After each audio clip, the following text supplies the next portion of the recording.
Hello, আসসালামু আলাইকুম। কেমন আছো সবাই?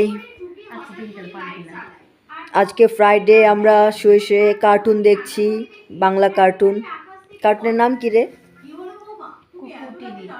কুকু টিভি থেকে। কুকু টিভিতে আমরা কার্টুন দেখছি, কিন্তু কি কার্টুন, নাম কি কার্টুনের? বউ শাশুড়ির যুদ্ধ?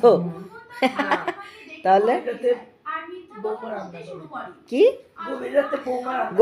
আচ্ছা, কার্টুনের নাম হচ্ছে গভীর রাতে বৌমা রান্না করে।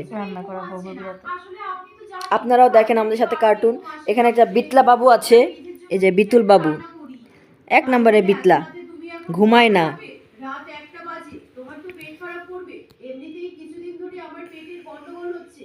এরকম রাত বেরাতে উল্টোপাল্টা খাবার খাওয়া ঠিক নয়। খিদে পেয়েছিল, দুটো বিস্কুট বা অন্য কোনো হালকা খাবার খেয়ে নিতেই পারতে। না না মা, ওইসব বিস্কুট খেতে আমার ভালো লাগে না। তাছাড়া আমার রান্না হয়েই গেছে, আমি এখনই গিয়ে ঘুমিয়ে পড়বো, মানে খাবার খেয়ে ঘুমিয়ে পড়বো। এই শুনে রুচিকা দেবী নিজের ঘরে গিয়ে শুয়ে পড়ে, আর গুনগুন তাড়াতাড়ি করে খাবার রান্না করে নিজের ঘরে চলে যায়। সেদিন শাশুড়ি মায়ের ভয়ে তাড়াহুড়ো করতে গিয়ে গুনগুন খাবার দাবার রান্না করার পর তোমরাও দেখো আমাদের সাথে আর সকাল 10টা নাগাদ কার্টুন। সে যখন ঘুম থেকে ওঠে, অনেকদিন পর ভিডিও আপলোড করব। খাবার ফ্রিজের বাইরেই রাখা আছে। আজ ফোন নাই বলে ভিডিও আপলোড করতে পারি না। এই বাবা, কালকে তাড়াহুড়ো করতে গিয়ে শাশুড়ি মায়ের ভয়ে আমি তো খাবারগুলো ফ্রিজের মধ্যেই রাখতে ভুলে গেছি। কি সর্বনাশ! দেখি তো খাবারগুলো ভালো আছে কিনা। এই তো, সব খাবারই ভালো আছে। ভাগ্যিস আজকে বেঁচে গেলাম। যা গরম পড়েছে, এই গরমে খাবারগুলো তো নষ্ট হয়ে যাওয়ার কথা।